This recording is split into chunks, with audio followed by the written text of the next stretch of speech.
पांडुरंग हरी वासुदेव हरी. माऊली, वारकरी, मग तो कुठल्या गावातला का असेना वाट पाहत असतो ते वारीची. कधी एकदा वारी येते आणि आपल्या पालख्यांसोबत वारीला जाता येतंय असं त्यांना होऊन जातं. पण वारी म्हणजे काही गंमत नाही. तिथे दिंड्यांच्या वाटेवर ना चांगली राहण्याची व्यवस्था, ना झोपण्याची सोय. वारा, ऊन, पाऊस झेलत नुसतं पायपीट करत राहायचं. काही निष्ठावंत वारकरी तर दिवसभर पाणी सुद्धा पित नाहीत. काय खायचं प्यायचं ते रात्री तळावरच. कसं जमत असेल ना हे? अहो, या पांडुरंग भक्तीच्या चालण्यात ज्ञानबा तुकारामचा ठेका असतो. भक्तांच्या चालण्याला टाळ मृदुंगातून उमटणारा जय जय रामकृष्ण हरीचा गजर असतो. मग सोय गैरसोय बघायला कुणाकडे वेळ आहे?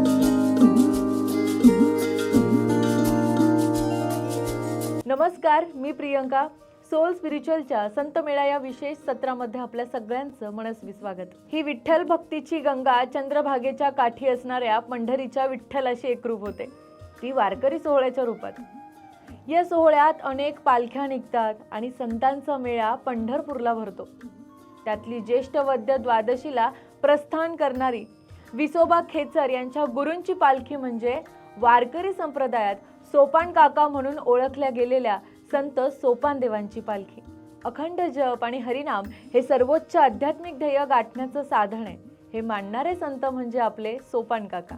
माझी मूळ पिठिका सोपान सद्गुरू, तेने माथा करू ठेवियला, असं विसोबा खेचर म्हणतात ते उगाच नाही. माऊली, संत ज्ञानेश्वरांच्या भावंडात तिसरे संत सोपानदेव. त्यांच्या पाठीवर मुक्ताबाई ही धाकटी बहीण. ही भावंड कायम एकमेकांसोबत राहिली, वावरली. त्यांचं जीवन एकमेकांपासून वेगळं करताच येत नाही. आपल्या जन्मापासून समाधीपर्यंत ती एकमेकांना सोडून राहिलीच नाही. जणू ही 4 मानवी शरीरं असली तरी त्यांचा आत्मा एकच असावा, एवढं त्यांचं वावरणं एकात्म होतं. सोपानदेव वयाने लहान असले तरी अध्यात्मातले अधिकारी पुरुष होते. निवृत्तीनाथ आणि ज्ञानदेवांच्या सहवासात राहून त्यांनी आध्यात्मिक आणि यौगिक प्रगती साधलेली होती. त्यामुळे त्यांच्याकडे वारकरी परंपरेतील अनेक संत आकर्षित होणं साहजिकच होतं.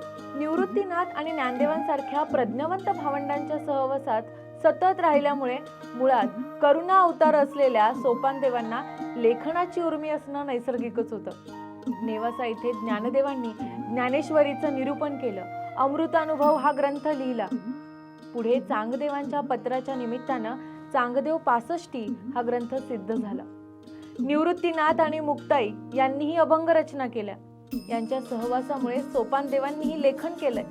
त्यांच्या नावावर सोपान देवी हा ग्रंथही असल्याचं काही संशोधक मानतात, पण तो उपलब्ध नाहीये. संत सोपानदेवांनी केलेल्या अभंग रचनेकडे भावनात्मक दृष्टीने पाहिलं तर त्यातली मूल्य लक्षात येतात. श्रीहरी हा सदा सर्व काळ असणारा नित्य आहे. तोच जगाचा चालक आणि पालक आहे. तो सगळीकडे नांदत असतो. हा निर्गुण निराकार श्रीहरी पंढरपुरी पांडुरंगाच्या रूपानं भक्तांच्या कल्याणासाठी उभा ठाकलाय. त्याच्या पायावर माथा ठेवून सगळ्यांनी आपलं कल्याण करून घ्यावं, तोच या भवसागरातून तारून नेण्यासाठी मार्ग दाखवेल. त्याच्या पायावर माथा ठेवून सगळ्यांनी आपलं कल्याण करून घ्यावं, तोच या भवसागरातून तारून जाण्यासाठी मार्ग दाखवेल, असा त्यांच्या अभंगातून उपदेश मिळतो. यामुळे सोपानदेवांच्या अभंगात सर्वसामान्य जनतेच्या हितासाठी भगवंताचा धावा केलेला दिसतो.